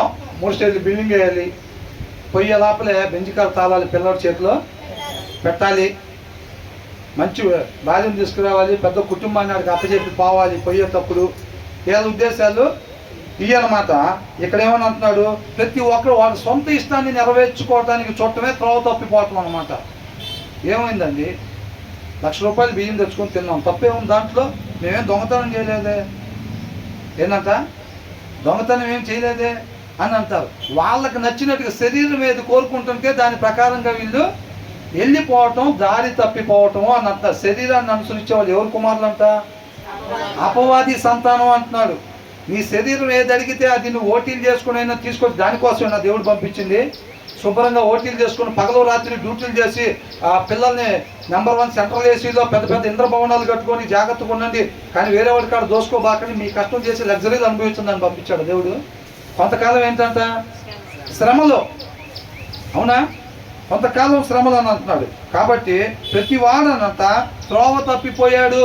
త్రోవ తప్పిపోవటం అని అంటే ఏదో నేనేం బూతులు తిడతలేదుగా, నేనేం మందు తాగట్లేదుగా, నేనేం వ్యభిచారం చేయట్లేదు కదా, నేను తప్పులు చేస్తున్నారు అంటారేంటి? అవి మాత్రమే తప్పు కాదండి, అవి మాత్రమే తప్పు కాదు. మన సొంత ఇష్టాన్ని నెరవేర్చుకోవటము ఏంటంట? పాపము, త్రోవ తప్పిపోవటము అని అంటున్నాడు. మన సొంత ఇష్టాన్ని నెరవేర్చుకుంటే త్రోవ తప్పిపోయినట్టే. అర్థమవుతుందా? అదంతా. తర్వాత ఏమంటున్నారు? యెహోవా మన అందరి దోషమును అతని మీద మోపెను. ఏం చేస్తారా? దేవుడి దోషాలు అంటే ఇవన్నీ మనందరి దోషాలు. ప్యాషన్ ఆఫ్ ద క్రైస్ట్ చూడమంటే శుభ్రంగా పాప్కార్న్ తినుకుంటూ చూడటం కాదు. ఏంటంట? Passion of the Christ. ఇవాళ మనం ఈస్టర్ లేకపోతే గుడ్ ఫ్రైడే అంటే అవి పెట్టుకొని మమ్మీ ఏదన్నా చేసి పెట్టు, మ్యాగీ చేసి పెడితే, పాప్కార్న్ చేసి పెడితే తినుకుంటే అది చూడటం కాదు. అవన్నీ ఎవరు అనుభవించాల్సింది? మనం అనుభవించాల్సింది. ఆయన ఎందుకు అనుభవించాడు? దాన్ని ఆలోచించాలి మనం. అర్థమవుతుందండి? దాన్ని ఆలోచించి ఓహో ఆయన ప్రేమ కలిగినోడు అని చెప్పి మన దాన్ని మనం ఉండాలా? అది మనకెందుకు చూపించారు? మనకెందుకు రాశారు ఇదంతా? మనం కూడా అలాంటి ప్రేమ. ఏంటంట? ప్రభువా నీవు మమ్మల్ని ఏ రీతిగా ప్రేమిస్తున్నావో ఆ ప్రేమ మేము నిత్యము కలిగి ఉంటా, అందరి పట్ల అదే ప్రేమను మేము మనలో ఏ మంచి లేకపోయినా క్రీస్తు మనల్ని ఎలాగ ప్రాణం పెట్టి అంతగా ప్రేమిస్తున్నాడో మనం కూడా ఇతరుల్లో మంచి చూడకుండా అంతగా మనం ప్రేమించే వారంగా ఉండాలి. అంతే తప్ప లోక ప్రేమ కాదు. వాళ్ళతో అవసరాలు ఉంటే ప్రేమించటం, సహవాసం చేయటం అట్లా కాదు. తర్వాత ఏమంటున్నారు? అతడు దౌర్జన్యము నొందెను, బాధింపబడినను, మన అందరి దోషమును అతని మీద మోపెను. తండ్రి అన్నమాట. మనందరి దోషాల నిమిత్తం అనుభవించాల్సిన పనిష్మెంట్ ఆయన మీద వేసాడు అనమాట తండ్రి. అర్థమవుతుందండి? ఎలా సమాధాన పరుచుకుంటున్నాడో చూడండి, పిల్లల్ని ఎలా దగ్గరకు తీసుకుంటున్నాడో చూడండి. వాళ్ళు చేసిన పనికి పనిష్మెంటు వాళ్ళ కుమారుడికి విధించి ఎలాగైతే మార్గాన్ని చేసుకుని మళ్ళీ ఆ పిల్లల్ని దగ్గరికి తీసుకుంటున్న ప్రేమ కలిగిన తండ్రి అనమాట. ఆ తర్వాత ఏమంటున్నాడు? అతడు దౌర్జన్యమునందెను బాధింపబడినను అతడు నోరు తెరవలేదు. ఏంటంట? తప్పు చేస్తున్నాను కొడుతుంటే పర్వాలేదు, దౌర్జన్యం. ఇప్పుడు పోలీస్ స్టేషన్కి వెళ్తే ఎలా ఉంటుంది? నేను అంతకుముందు చెప్పాను కదా, మా ఊర్లో ఒక ఆయన చాలా గౌరవంగా బతికి చక్కగా పెద్ద మనిషిలో ఉండే అతను వాళ్ళ అబ్బాయి చిల్లర మొదల వేషాలు వేయటం వల్ల, వేరే వాళ్ళ జోలి పోవటం, వేరే వాళ్ళకి జీవితాల్లోకి పోవటం వల్ల ఏమైందంటే అది కేసులు పెట్టారు. కేసులు పెడితే ఆ అబ్బాయిని తీసుకెళ్ళి లోపల పెట్టి దోషులతో పాటు పెట్టి మీ నాన్న పిలుచుకురమ్మని చెప్పారు. అంతేగా స్టేషన్లో ఎలా ఉంటుంది? అబ్బాయిని పట్టుకుని ఎవరిని రమ్మంటారు? తల్లిదండ్రులు తీసుకుని రమ్మంటారు. ఇక నానేసరికి రండి కూర్చోండి, పెద్ద అయినా కూర్చోండి అని అంటారా? రా అబ్బాయిని కానీ రోడ్డు మీద పడేసారు కదా బేవర్స్ కూడా అంటారు. ఏమంటారు? అవునా కదా? అక్కడికి వచ్చారు అంటే అట్లాంటి వాళ్ళే వస్తారని అర్థమైందా? వాళ్ళ నోటికి వచ్చినట్టు మాట్లాడితే ఆయన జీవితంలో ఎప్పుడు వినని మాటలు, అనిపించుకోని మాటలు. ఆ తండ్రి ఇంటికి వెళ్ళి సూసైడ్ చేసుకున్నాడు. మా కాలనీలో జరిగింది. అర్థమవుతుందండి? అలా ఉంటుంది ఆ ప్లేసులకి వెళ్తే. మీరు కుక్క పిల్లలు పెరగటం చూసారా? అవి పాత గొడ్లు చెప్పులు తీసుకొని వెళ్ళి ఎలా చేస్తాయి? ఒక్కసారికి ఇట్లా కొరికి దీన్ని చింపేసేవి. దాన్ని ఏం చేస్తాయి? ఇట్లాగి అటులాగి చిందర వందరగా దాని ఇష్టం వచ్చినట్టుగా చేస్తారు. అట్లా చేసేరేసేని మామూలుగా కాదండి. ఒకళ్ళు పిడిగుద్దులు గుద్దుతుంటే ఒకళ్ళు మొహం మీద ఉమ్మేయటం, మొల్ల కిరీటం తీసుకొచ్చి తలలో గుచ్చి కంట్లో నుంచి రక్తం కారేటట్టుగా చేయటం, వస్త్రాలు సరిగ్గా వేయకుండా పెట్టి నలుగురిలో అవమానపరిచి ఎన్ని రకాలుగా అయితే మనిషిని వేదనకు గురి చేయొచ్చో అన్ని రకాలుగా ఆయన వేదనకి గురి చేశారు. ఒక పాత గుడ్డని ఒక కుక్క పిల్ల ముందు ఇసిరేస్తే దాన్ని ఎలా చేసిద్దో యేసుక్రీస్తు వారిని అలా చేశారు మనుషులు. అందుకనే ఆయన రిజెక్టెడ్ బై మ్యాన్ కైండ్ అని అన్నారు. అవునా? అలా తృణీకరించారు జనం. ఏం రక్షకుడు ఏంటి అని. ఈయన ఎవరిని కొట్టట్లేదు, 10 మంది గాల్లో ఎగట్లేదు, పైనుంచి శక్తి తీసుకొచ్చి అట్లా ఏమీ చేయట్లేదు. ఈయన మమ్మల్ని ఏం కాపాడుతాడు. అందుకే వాళ్ళు ఏమన్నారు? నువ్వు నిజంగా దేవుడు కుమారుడు అయితే నిన్ను నువ్వు కాపాడుకొని మమ్మల్ని కూడా కాపాడుకొని హేళన చేశారు దారిని పోయేవాళ్ళు. అర్థమవుతుందండి? ఈయన దృష్టిలో రక్షకుడు అని అంటే అట్లా ఉండాలని, 10 మందిని కొట్టేసి ఎమ్మటి అట్లా రక్షించాలని వీళ్ళ ఫీలింగ్. అలా లేకపోయేసరికి ఆయన రక్షకుడు కాదని చెప్పి ఆయన సిలువేయండి అని అప్పగిచ్చాడు. ఆయన విధానం వేరు, ఆయన ఆలోచనలు వేరు, ఆయన చేసే క్రియ విధానం వేరు. ఆయన విధానాన్ని అర్థం చేసుకోవాలి, ఆయన హృదయాలోచనను అర్థం చేసుకోవడానికి ప్రయత్నం చేయాలి. అవునా? కుష్ఠరోగం వస్తే ఎలీషా ఎట్లా స్వస్థత చేశాడంట? అక్కడి నుంచి వస్తే ఆయన వచ్చి చేయి పెట్టి అక్కడంతా వృద్ధి మద్దన చేసి అట్లా చేసి ఇట్లా చేసి స్వస్థత పరుస్తాడని ఈయన అనుకున్నాడంట. ఆయన ఏమన్నాడు? బయటకు కూడా రాకుండా వెళ్ళి అక్కడ 7 సార్లు ఉండమని చెప్పాడు. ఈయన హట్ అయ్యాడు. దాన్ని వీళ్ళు కూడా హట్ అయింది దానికే. ఎందుకని? మమ్మల్ని రక్షించేవాడు ఫరోనే అట్లున్నాడు, ఫరోని తలదన్నేవాడు ఇంకెట్లా రావాలి? ఎన్ని రథాల మీద రావాలి? ఎంత భయంకరంగా రావాలి? అట్లా రావాలే కానీ పశువుల తొట్లు బయటకు రావటమైంది. ఈయన మాతో పాటు క్యారేజ్ కట్టుకొని కార్పెంటర్ పనికి రావటమైంది, మా మధ్యలో తిరగటమైంది. ఒక్కోసారి ఆయన కూడా తినడానికి లేకపోవటమైంది. అంగీకరించలేదు ఆయన వీళ్ళు. అవునా? ఆ తర్వాత ఏమంటున్నారు? నోరు తెరవలేదంట. ఇప్పుడు దొంగతనం చేసినారు. రే దొంగ, నువ్వు దొంగరా నువ్వు అని అంటే ఎలా ఉంటాడు? దొంగతనం చేసినాడు కాముగా ఉంటాడు. అదే చైన్ వాళ్ళు అడగండి, దొంగతనం చైన్ పట్టుకోండి, దొంగ దొంగ అంటే ఎట్లా ఉంటుంది? అవునా? అంతగా ఒక పాత గుడ్డలాగా ట్రీట్ చేస్తుంటే ఆయన నోరు కూడా తెరవలేదంట. నోరు కూడా తెరవలా. దాంట్లో కొంత పర్సంటేజ్ ఇవాళ బయట కనపడుతూ ఉంటారు. ఆ ప్రేమలో నాటబడితే కొన్ని చోట్ల ఏ ఆత్మ నశించుకోకూడదని భారంగా సువార్త చెబుతానికి వెళ్తే కొడుతుంటే కర్రలతో కొడతాం, లోపల ఎముకలు ఇరిగిపోతుంటే అట్లా నుంచొని ఉంటారు పాస్టర్ గారు వాళ్ళు. ఎక్కడి నుంచి వచ్చింది వాళ్ళకి? అది ఎక్కడి నుంచి వచ్చింది? అదే మీకు బతకలేరంటారా? మీరు కానుకలు సందాల కోసం వస్తారంటారా? వెళ్ళామంటే అది ఇది తృణీకరిస్తున్నారు. వాళ్ళని కూడా తృణీకరించట్లేదా? చిల్లర కోసం వస్తున్నారంటారా మీరు? వెళ్ళామంటే మా బొట్టు వాళ్ళు పెద్ద కులాల కన్నా డబ్బులు ఉంటాయి అని చెప్పి మీకు ఆ చిల్లర డబ్బులు కావాలంటారు, దానికోసం వస్తున్నారా మా బడిలో మా వీధులకి వెళ్ళి మీరు మైకులు పట్టుకొని అని అంటున్నారు. ఎముకలు తిరుగుతున్నాయి, తలకాయలు బాధపడుతున్నారు మిషనరీలు. అవునా? వాళ్ళు మన వాళ్ళు గుర్తించరు. ఎవడైతే ఎక్కువ దగా చేసి స్కాములు చేసి కోట్లు సంపాదించిన ప్రధానమంత్రుల లిస్టు ఉంటుంది. అక్కడ ముఖ్యమంత్రుల లిస్టు శిలాపలకాల మీద రాసి ఉంటాయి. 2 అక్షరాల దాకా చెప్తారు, గోల్డ్ పెయింట్ చేస్తారు, అది తెలుసుగా. మిషనరీ పేర్లు ఎక్కడ పెట్టారు, ఏ పథకం మీద పెట్టారు? మన పిల్లలకు కూడా ఏమంటాం, పెద్ద పెద్ద కారులో తిరిగే వాళ్ళని చూపిస్తాం పద్దాకలా. వాళ్ళలాగా అవ్వాలి, వాళ్ళ గురించి ఎక్కువ చదువుకోవాలి, వాళ్ళ గురించి సావాసం చేయాలి, వాళ్ళకిలాగా అవ్వాలి. డబ్బున్న వాళ్ళ ఇంటికి వెళ్ళరా, బాగా వాళ్ళ లక్షణాలు వస్తాయి నీకు. వీళ్ళింటికి ఎందుకు రా, తింటానుకుండదు, వాళ్ళ దగ్గర నేర్చుకుంటావా ఎన్ను అని అంటూ ఉంటారు. అవునా? తర్వాత ఏమంటున్నాడు, వదకు తేబడు గొర్రె పిల్లయు బొచ్చు కత్తిరించి వాని ఎదుట గొర్రెయు. అసలు వదకు తేబడినంట గొర్రె పిల్ల, బలి ఇవ్వడానికి తీసుకొచ్చిన గొర్రె పిల్ల చూసారండి. దాని ఫీలింగ్ ఒక్కసారి దాని హృదయంలోకి తొంగి చూస్తే, ఇక ఇప్పుడు తీసుకొచ్చి అక్కడ పెట్టారు, ఇక దాన్ని కత్తెత్తి ఇక దాని మీద వేయటమే. వేస్తే ఏమైంది, తలకే తెగిలి అవతలా. దాని హృదయం ఒక్కసారి తొంగి చూస్తే ఎలా ఉంటుంది ఆ టైంలో, అది చెప్తున్నాడు. వదకు తేబడిన గొర్రె పిల్ల. యేసుక్రీస్తు వారు దేనికోసం వచ్చారు? ఆ పనిష్మెంట్ని అనుభవించి తండ్రితో మనల్ని సమాధానపరచటానికి, ఇక మీదట అతిక్రమములు చేయకుండా ఉండటానికి. అది రక్షణ, ఆయన చేసే రక్షణ కార్యం అదనమాట. మనం చూసేటట్టుగా కాదు. తర్వాత ఏంటంట, బొచ్చు కత్తిరించే బొచ్చు కత్తిరించేటప్పుడు అది ఎలా ఉంటుందండి, మీరు చూసారా?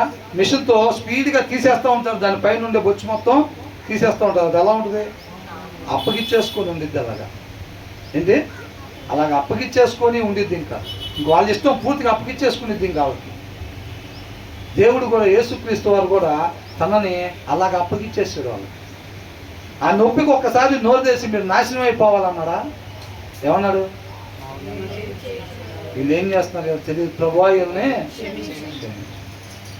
ఆ ప్రేమకి మనం చూపించే ప్రేమకి ఎంత తేడా ఉంది, అవునా? అది తెలుసుకోవాలంటున్నాడు. మనం ఎప్పుడైతే అతిక్రమం చేస్తామో ఇంకో దెబ్బ ఏంటి ఆయన ఇంటి మీద అన్నట్టు. మనం ఏంటంట, ఆ యేసుక్రీస్తు వారిని మనం చేసిన తప్పుల వల్ల ఆయనకి పడి కోట దెబ్బలో ఆ శరీరం చీల్చుకొని వచ్చే దున్నబడిన నేలలాగా ఆయన ఈపు తయారైందంట. ఎందుకనైంది ఇవి చూడాలని కొద్దిగా ఓపిక చేసుకోండి, కొద్దిగా ఓపిక చేసుకోండి. ఎందుకైంది, మనం ఎప్పుడైతే అవును కదా అబద్ధాలు చెప్పొద్దు అన్నారు, ఎప్పుడన్నా ఒకటి చెప్తే ఏమైంది అంటే, నువ్వు ఎప్పుడైతే అబద్ధం ఆడుతున్నావో ఏంటంట, ఆయన ఈపు మీద ఇంకో కోట దెబ్బ వేయండి. నువ్వు ఆడే ముందు ఒక మాట చెప్తున్నట్టుగా, నేను ఇప్పుడు ఒక అబద్ధం ఆడుతాను, ఆయన మీద ఇంకో దెబ్బ కొట్టండి. మీరు ఒక సీరియల్ చూస్తాను, ఆయనకి ఇంకొకసారి ములకిరీటం పెట్టండి అని అంటున్నట్టు. మనం ఎందుకని ఆయనకి అదంతా జరిగింది, మనము చేసిన అతిక్రమం వలన ఆయనకు ములకిరీటం పెట్టారు, కొరడా దెబ్బలు కొట్టారు, ఉమ్మూసారు, పిడిగుద్దులు కొట్టారు, వస్త్రాలు సరిగ్గా వేయకుండా అవమానించారు. కొన్ని గంటల పాటు శిలువ మీద యాలాడి చిన్నగా రక్తం కారిపోతా ఊపిరి పీల్చుకోవటానికి కూడా కష్టమయ్యి ప్రాణాన్ని విడిచిపెట్టే అంత దోషాలు మనం చేసాం. ఏమైందండి, వచ్చిన అబద్ధం ఆడితే కూడా, ఒక్క సీరియల్ చూస్తే కూడా ఏదో కొద్దిగా మోసం చేసాం పక్కన వాళ్ళని, కొద్దిగా ఈర్ష్య కలిగి ఉన్నాం, కొద్దిగా సెల్ఫిష్ కలిగి ఉన్నాం. దానికి కూడా అది ఎంత తప్పు అంటే అంత తప్పు అన్నమాట. పండు తింటే తప్పు అండి అంటారు చాలామంది. ఏంటంట, పాపం అవ్వక ఆకలేసిందేమో, అది ఒక్కటే పెట్టాడు ఆ భూమి మీద, ఒకే ఒక చెట్టు పెట్టి దానికే కాయలు పెట్టి మిగతా దేనికి పెట్టకపోతే అనొచ్చు. సమస్త సృష్టిని ఆయన ఇష్టమైన మనిషిని తయారు చేసే ముందు సమస్తాన్ని సిద్ధపాటు చేశారు. అమెరికా అధ్యక్షుడు వస్తున్నారంటే సిద్ధపాటు లేకుండా పిలుస్తారా? ఆయన వస్తున్నారంటే ప్రతిదీ కూడా పర్ఫెక్ట్గా ఉండేటట్టు చూసుకుంటారు. ఒక మనిషిని ఆయన సృష్టించేందుకు ముందు సమస్తాన్ని సృష్టించి అక్కడ మనిషిని పెట్టారు. విన్నారా ఆయన మాట? లోకువ తల్లిదండ్రులు కూడా అన్నీ తీసుకొస్తుంటే లోకువ, ఇంకా అది లేదు ఇది లేదు, ఏం చేస్తారమ్మా మీరు ఇంట్లో అసలు ఎట్లా కంటారు చూడండి. తింటానికి బిర్యానీ లేదు, అది లేదు, ఇది లేదు, పెట్టినప్పుడు బాగానే తింటూనే ఉంటారు. కాబట్టి ఆయన ఏంటంట, బొచ్చును కత్తిరించే వాడి దగ్గర ఎలాగైతే గొర్రె అప్పగించుకునేదో అలాగైనా అప్పగించుకుని ఉన్నాడు అనమాట. ఆయన హృదయాన్ని చూడండి అనమాట. ఆయన హృదయ ఆలోచన ఎరగని, ఆయనతో సావాసం చేయటం అంటే అది జస్ట్ అక్షరాలు చదువుకుంటే ముందుకు పోతే ఉపయోగం ఉంది. తర్వాత ఏమంటున్నాడు, వదకు తేబడు గొర్రె పిల్లయు బొచ్చు కత్తిరించి వాని ఎదుట గొర్రెయు మౌనముగా ఉండినట్లు అతడు నోరు తెరవలేదు. ఆయన నోరు తెరవలేదు. మనం ఏమంటాం, నేను వాక్యం చదువుతున్నాను కాదు మామూలుగా ఉండదు నాతో అంటాం మనం, అవునా? తర్వాత ఏమంటున్నాడు, అన్యాయపు తీర్పు నందిన వాడై, ఆయన పడాల్సిన శిక్ష అది ఆయనకి పడాల్సిన శిక్ష కాదు. కాబట్టి ఇదేమంటున్నారు, సిలువేయాలి, ఆయన అట్లా అన్నారు ఇట్లా అన్నారు అని చెప్పి ఆయన సిలువేసేటట్టుగా చేశారు వీళ్ళందరూ కలిసి. నాకే దోషం కనపడతలేదని ఆయన చెప్పినా సరే, మాకు కైసరే రాజు, ఈయన నేను ఒక రాజు, నాకు ఒక రాజ్యం ఉందని చెప్పాడు. అలా చెప్పిన ప్రతి ఒక్కరు మా రాజుకి వ్యతిరేకమే, తప్పు చేసినట్టే, పాపం చేసినట్టే, కాబట్టి ఈయన దోషి, ఈయనకి శిలువని విధించండి అని చెప్పి కోరుకున్నారు. కాబట్టి అన్యాయపు తీర్పు నొందిన వాడే అతడు కొనిపోబడెను, అతడు నా జనుల అతిక్రమమును బట్టి మొత్తబడెను కదా. ఏంటంట, ఎవరు అతిక్రమం బట్టి అంట? జనుల అతిక్రమమును బట్టి. జనుల అతిక్రమాన్ని బట్టి ఆయన మొత్తబడిన. Yet who of his generation protested, ఎవరు ఆయన అట్లా చేస్తుంటే, ఒక పాత గుడ్డని ఎట్లయితే చింపేసినట్టు చేస్తుంటే ఎవరు అడ్డగించారు, ఎవరు నిరసన తెలియపరిచారు, అసలు ఎవరు దాన్ని పరిగణలోకి తీసుకున్నారు అని అంటున్నారు. పరిగణలో తీసుకున్నారు ఎవరన్నా? ఎవ్వరు కూడా తీసుకోలేదు. తర్వాత ఏమంటున్నాడు, సజీవుల భూమిలో నుండి అతడు కొట్టివేయబడెను. ఏం చేశారంట? మొత్తానికి ఏం చేశారు? సజీవుల భూమిలో నుండి భూమి మీదే లేకుండా ఆయన ఏం చేశారు? కొట్టి పడేశారు. ప్రాణం వదిలిపెట్టే అంతగా ఆయన్ని హింస పెట్టారు, ఆయన్ని అవమానపరిచారు, వేదనకు గురి చేశారు. చివరాఖరికి ఏం చేశాడు? ప్రాణాలు సైతం ఆయన్ని తీసేశారు అన్నమాట. అర్థమవుతుందండి? అంతగా తన కుమారుడు మన కోసం, కేవలం మన మీద ఉన్న ప్రేమను బట్టే తండ్రి ఆయన కుమారుడికి ఆ శిక్షలో నుంచి నడిపించాడు అన్నమాట. అలాగా మనతో తండ్రి సమాధాన పరుచుకున్నాడు. ఆయన కుమారుడు తండ్రితో మనల్ని సమాధానపరిచాడు. అర్థమవుతుందండి? కాబట్టి అలా సమాధాన పడిన తర్వాత మరలా అతిక్రమాలు చేద్దామా? మరలా వాక్యం చదవకుండా ఉందామా? ప్రార్థన చేయకుండా ఉందామా? మళ్ళీ ఇలాగే స్వార్థాలు కలిగి జీవిద్దామా? ఇంకా అది చెక్ చేసుకోవాలి. ఒక పూట 3 గంటల దాకా ఉపవాసం ఉండి తర్వాత మన ఇష్టం సీరియల్ పెట్టుకుంటా, అబద్ధాలు ఆడుకుంటా, స్వార్థంతో కూడిన జీవితాలు జీవించుకుంటా ఇంకా అలాగే ఉంటే నువ్వు నోటితో చెప్పిన ఆయన శిలువ మరణాన్ని నువ్వు పరిగణలోకి నేను తీసుకోవాల్సినట్టుగా. ఆ దినాన వాళ్ళంట ఎవరికి మా సమాచారం ఎవరు నమ్మారండి అన్నట్టు ఫస్ట్ వచ్చిన అదేగా ఈ అధ్యాయంలో. అవునా? ఆయన జీవిత సారాంశాన్ని వాళ్ళు తీసుకోలేదు, రిజెక్ట్ చేశారు ఆయన, తిరస్కరించారు అన్నమాట. నేటి దినాన మనం ఇంకా అతిక్రమాలు చేస్తుంటే మనం కూడా అదే పని చేసేవారంగా ఉన్నట్టేనమాట. కాబట్టి తర్వాత ఏమంటున్నాడు, అయినను అతని తరము వారిలో ఈ సంగతి ఆలోచించిన వారు ఎవరు? చూసారా ఏమంటారు? 8వ వచనంలో మనం చూసినట్టు సజీవుల భూమిలో నుండి అతడు కొట్టివేయబడెను, అయినను అతని తరము వారిలో ఈ సంగతి ఆలోచించిన వారెవరు? నా జనుల అతిక్రమములను బట్టి మొత్తబడెను. ఆయన ఎందుకు మొత్తపడ్డాడంట? ఇక్కడ చూడండి, for he was cut off from the land of the living. ఈ భూమి మీద లేకుండానే చేశారు. For the transgression of my people he was punished అని అంటున్నాడు. మనం చేసిన అతిక్రమముల వల్లనే ఆయన పనిష్మెంట్ అనుభవించాడు అని అంటున్నాడు. ఆ పనిష్మెంట్ మనం పరిగణలో తీసుకోవాలంటే ఏం చేయాలంటే అతిక్రమాలు ఇంకా చెయ్యకూడదు. ఇక్కడ ఏమనుందంటే that he was punished for the transgression of my people. మనం చేసిన అతిక్రమాల వలన ఆయన పనిష్మెంట్ని ఎదుర్కొన్నాడు. తర్వాత ఏమంటున్నాడు 9వ వచనంలో, అతడు మరణమైనప్పుడు భక్తిహీనులతో అతనికి సమాధి నియమింపబడెను. చూసారా ఆయన ఎలాంటి వాడండి? అసలు ఆయన ఏ దోషం అయినా చేశాడా? ఏ అతిక్రమం అయినా చేశాడా? ఆయన చెయ్యింది కాక అలా చేసిన వాళ్ళ కోసం తన ప్రాణాన్ని సైతం ఇచ్చి ప్రేమించాడు. అంతగా ప్రేమించిన ఆయనకి స్థానం ఎక్కడిచ్చారంట? సమాధిలో. భక్తిహీనులతో పాటు ఆయనకి సమాధిని ఏర్పాటు చేశారు. అంటే ఆయన ఎంతగా అవమానించారు చూడండి. అవునా? ఆ ప్లేస్లో పెట్టారు. ఏంటంటే మమ్మల్ని ఎక్కడ కూర్చోబెట్టారు అంటారు. అబ్బాయి కొద్దిగా చదవట్లేదని చెప్పి ఇంకో గ్రేడ్లో కూర్చోబెడితే అమ్మటే వచ్చేస్తారు పేరెంట్స్. ఏంటి సరిగ్గా చదవని వాళ్ళ దగ్గర కూర్చోబెట్టారంట అమ్మాయిని, ఎట్లా అన్నారంట, అట్లా అన్నారంట అంటారు. అవునా? నీతిమంతుడు అయ్యిండు కూడా ఆయన ఎక్కడ పెట్టారంట? భక్తిహీనులతో అతనికి సమాధి నియమింపబడెను. ధనవంతుని యొద్ద అతడు ఉంచబడెను. చూసారా? మనం ధనవంతులు కావాలి, ఆర్థికంగా అభివృద్ధి చెందాలని వాక్య సారాంశం ఏం చెప్తుంది?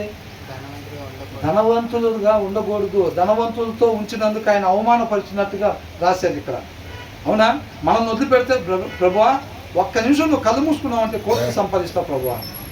ఎప్పుడు కూడా మన సైకిల్ తొక్కుతూనే ఉంటాం. బాగా డెవలప్ అవ్వాలి, డబ్బులు సంపాదించాలి, ప్రయత్నం ఆగదు. ప్రయత్నం ఆగదు. అవునా కదా? తర్వాత నిశ్చయముగా అతడు అన్యాయమేమీ చేయలేదు. ఆయన అన్యాయం ఏమీ చేయలేదు. అతని నోట though he had done no violence. No violence అని అంటే వాక్యము లేని హృదయంలో నుంచి వచ్చేది ఏంటంట? వాక్యం లేని హృదయంలో నుంచి వచ్చేదాన్ని వైలెన్స్ అంటారు అన్నమాట.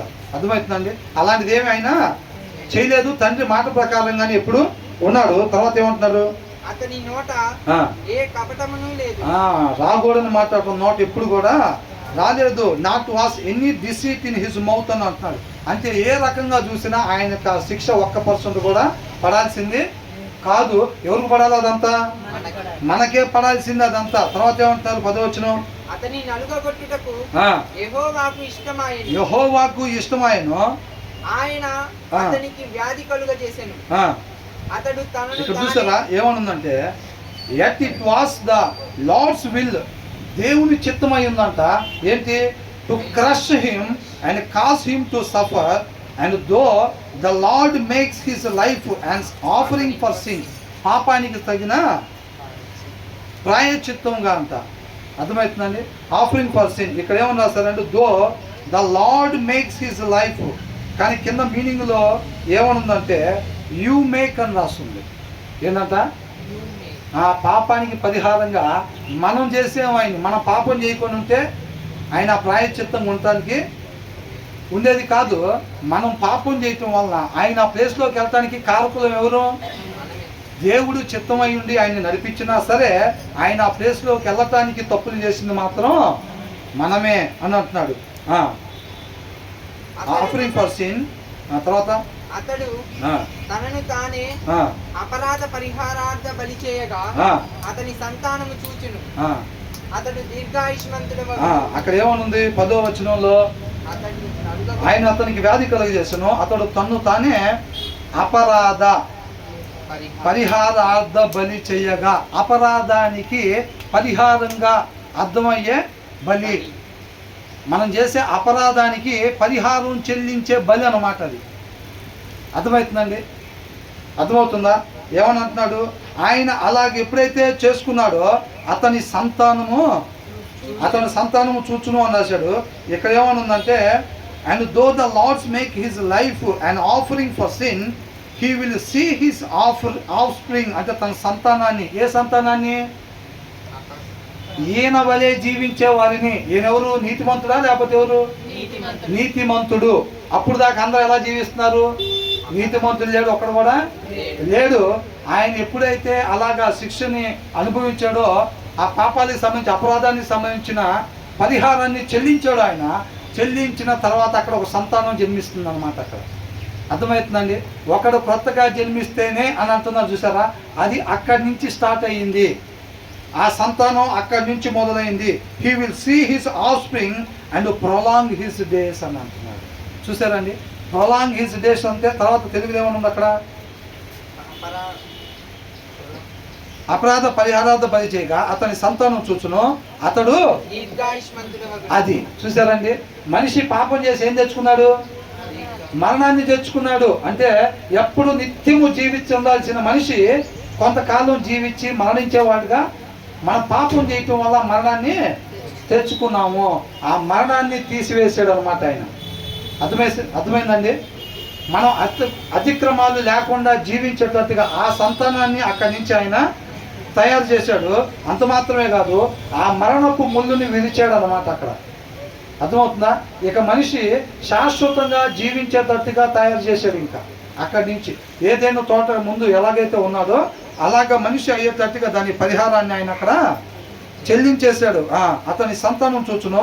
అతడు దీర్ఘాయుష్మంతుడగును. ఏమైందంట? ఇది చూడండి, ఇది చూడాలి, ఇంకా ఇది చూడండి.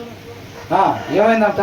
యెహోవా ఉద్దేశము అతని వలన సఫలము ఆయను అని అంటున్నాడు. యెహోవా ఉద్దేశం అది. యేసుక్రీస్తు వారి పట్ల యెహోవా ఉద్దేశము అది. మనిషి అపరాధము చేసి పాపం చేసి మరణాన్ని తీసుకొచ్చుకున్నాడు కదండి. ఆ మరణాన్ని విరిచివేసి తండ్రితో పాటు సమాధానం పరుచుకోవాలి అని చెప్పి యేసుక్రీస్తుని పంపించాడు. ఆ కార్యం మనం అపరాధం చేసిన దానికి పరిహారం చెల్లించాడు అనమాట. తన కుమారుడు ద్వారా పరిహారాన్ని చెల్లించి అంతకుముందు పండు తినకముందు ఎలాగైతే జీవించేవాళ్ళో మనిషి ఆ రీతిగా జీవించేటట్టు కొత్తగా జన్మింపజేశాడు. కొత్తగా జన్మింపజేసి మనిషి నిత్యము జీవించేటట్టుగా ఆయన చేశాడు. అర్థమవుతుందండి? కాబట్టి తండ్రి ఆ మరణపు ముళ్ళుని విరిచివేసి మనిషి యుగ యుగాలు జీవించి ఉండేటట్టుగా ఆయన మరలా మనం చేసిన పాపాన్ని తీసేసాడు అనమాట. ఆ మరణపు ముళ్ళుని విరిచేసి మనిషి యుగ యుగాలు జీవించేటట్టుగా చేశాడు అనమాట. యెహోవా ఉద్దేశము అతని వలన సఫలమగును కార్యము. తండ్రి చిత్తాన్ని నెరవేర్చాడా లేదా? తండ్రి చిత్తాన్ని నెరవేర్చాడు. అందుకని అక్కడి నుంచి పునరుద్ధానంలో తిరిగి లేచిన తర్వాత ఇంకా యేసుక్రీస్తు వారు ఆరోహణం అయ్యి వెళ్ళిపోయాడు అన్నమాట. వచ్చిన పని అయిపోయిందా లేదా? అది తండ్రి చిత్తాన్ని ఆయన ఆ రీతిగా నెరవేర్చాడు అనమాట. ఇక తర్వాత ఏమనుంది ఆ 2 వచనాలు? అతడు తనకు కలిగిన వేదనను చూచి తృప్తి నందును. ఏమవుతాడంట? ఆఫ్టర్ హీ హాస్ సఫర్డ్, ఆయన సిలువ మరణాన్ని అనుభవించిన తర్వాత he will see the light of life అని, జీవపు వెలుగుని ఆయన చూస్తాడనమాట. ఆ మరణాన్ని ఎప్పుడైతే అనుభవించాడో ఇక తర్వాత ఏమవుతాడు? అది అయిపోయిన తర్వాత ఆయన జీవాన్ని చూస్తాడా లేదా? అప్పుడు దాకా మనకి జీవం లేదు, అప్పటి నుంచి జీవం అనేది వచ్చింది. And be satisfied. ఆ తర్వాత ఏమంటున్నాడు? నీతిమంతుడైన నా సేవకుడు జనుల దోషములను భరించి తనకున్న అనుభవ జ్ఞానము చేత. ఇక్కడ ఏమని రాశారు? బై హిజ్ నాలెడ్జ్ అని రాశారు, కానీ కింద మీనింగ్ లో బై నాలెడ్జ్ ఆఫ్ హిమ్ అని ఉంది. అంటే ఆయన గూర్చిన జ్ఞానము. అర్థమవుతుందండి? ఆయన జ్ఞానంతో కాదు, ఏంటంట? ఆయనను గూర్చిన జ్ఞానం ఎందరైతే కలిగి ఉంటారో, వింటున్నారా? ఆయనను గూర్చిన జ్ఞానము మనం ఎందరైతే కలిగి ఉంటారో వాళ్ళందరూ ఏంటంట? My righteous servant will justify many. ఆయన గూర్చిన జ్ఞానంతో మనం రక్షింపబడతాము. ఆయన గూర్చిన జ్ఞానం లేకపోతే మనం రక్షింపబడలేము. ఆయన గూర్చిన జ్ఞానం ఎలా వచ్చింది? వాక్యం చదువుతుంటే ఆ జ్ఞానం మనకి వచ్చింది అనమాట. ఆ తర్వాత ఏమంటున్నాడు?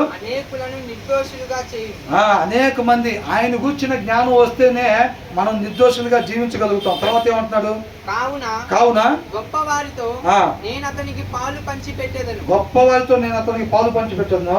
గనులతో కలిసి అతడు కొల్ల సొమ్ము విభాగించుకొనును. అంటే ఉన్నతమైన స్థానంలోకి దేవుడు హెచ్చింపబడ్డాడా లేదా? యేసుక్రీస్తు వారు హెచ్చింపబడ్డారు లేదా? తర్వాత ఏమంటున్నాడు? ఏలయనగా మరణము నందునట్లు అతడు తన ప్రాణమును ధారపోసెను. ఊరికినే ఇవ్వాల, దేవుడు ఆయన కుమారుడు కాబట్టి ఇచ్చాడండి. మనకి ఇస్తాడా ఏంటి? ఏంటంట? Because he poured out his life unto death. మరణానికి గురయ్యేంత వరకు పౌలు గారు అంటారు కదా, పానార్పణంగా నా జీవితాన్ని. అందుకనే అంట, నేను క్రీస్తును పోలి జీవించినట్టుగా మీరు నన్ను పోలి జీవించండి. మనం ఏం చేస్తాం? స్వార్థపు జీవితాలు. అవునా? స్వార్థం ఉండిద్ది. తోటి వాళ్ళు ఎట్లా పోతే మనకెందుకు, మనం మాత్రం చక్కగా రక్షణ కలిగి ఉండాలి అని అనుకుంటాం. కానీ దేవుడి ప్రేమ చూడండి ఎలాగుందో, ప్రాణం పెట్టేంతగా ప్రేమించాడు. ఆ తర్వాత అతిక్రమము చేయు వారిలో ఎంచబడిన వాడు and was numbered with the transgressors.